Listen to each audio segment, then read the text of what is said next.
ఎర్రగొట్టే కారం రంగు రుచి ఆచి కారం పొడి. రాష్ట్రపతి గవర్నర్ల విశేష అధికారాలపై సుప్రీంకోర్టు కీలక వ్యాఖ్యలు చేసింది.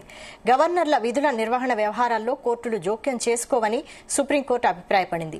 బిల్లులను సుదీర్ఘకాలం పెండింగ్లో పెట్టడం సరికాదని అభిప్రాయపడిన సుప్రీంకోర్టు ప్రధాన న్యాయమూర్తి జస్టిస్ గవాయ్ ధర్మాసనం పునఃపరిశీలనకు పంపకుండా నిలిపివేయడం సమాఖ్యవాదాన్ని ఉల్లంఘించడమేనని పేర్కొంది.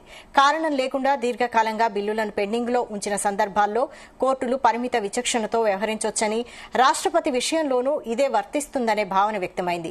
వివిధ రాష్ట్రాలకు సంబంధించిన బిల్లుల ఆమోదం విషయంలో జాప్యంపై రాష్ట్రపతి గవర్నర్లకు నిర్దిష్ట గడువు విధించలేమని సుప్రీంకోర్టు తెలిపింది.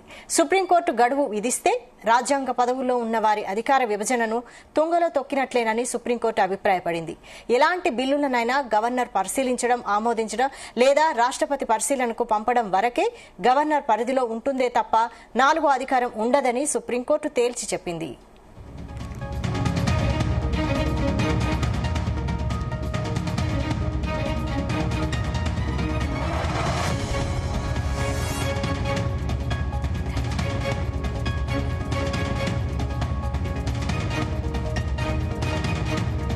గుమగుమల వంటలే వంటలే ఎర్రగొట్టే కారం రంగు రుచి ఆచి కారం పొడి.